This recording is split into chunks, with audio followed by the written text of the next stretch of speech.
NATO forces have already pulled out of Afghanistan, and this comes months before the US withdraws forces from the country. NATO Parliamentary Assembly's Vice President Marietta spoke to WION World One about what will be the NATO's course of action in the war-torn nation. Listen in. On Afghanistan, most NATO forces have already quietly pulled out, leaving months before the US-led mission is officially expected to end. However, with the recent Taliban surge, there's a sense that security at this point is essentially non-existent.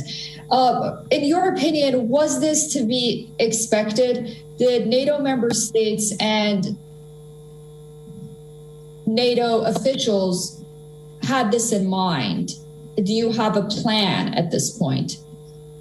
NATO will, of course, continue to stand with the Afghan people. In my point of view, we need to consider the nature of that presence and avoid a security vacuum in the country, which would jeopardize the progress made in Afghanistan so far.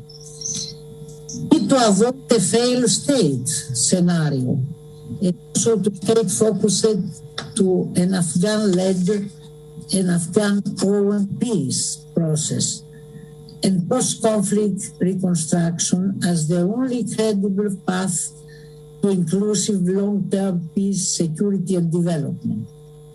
We have to clarify that the question of Afghanistan is very difficult, starting from the 80s, when we had the invasion of the Soviets in Afghanistan and after that.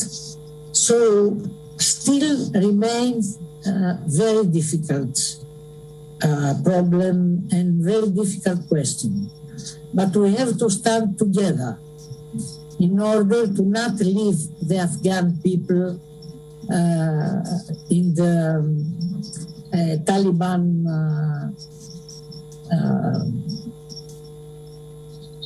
process. And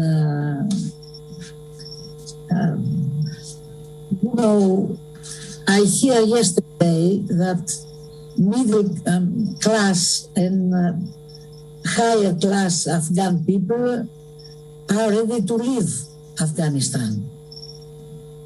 They have to pass by other countries of NATO, and they want to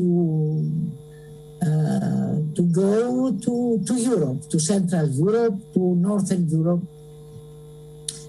So people, poor people in Afghanistan will be without any protection. WION World One is now available in your country. Download the app now and get all the news updates on the move.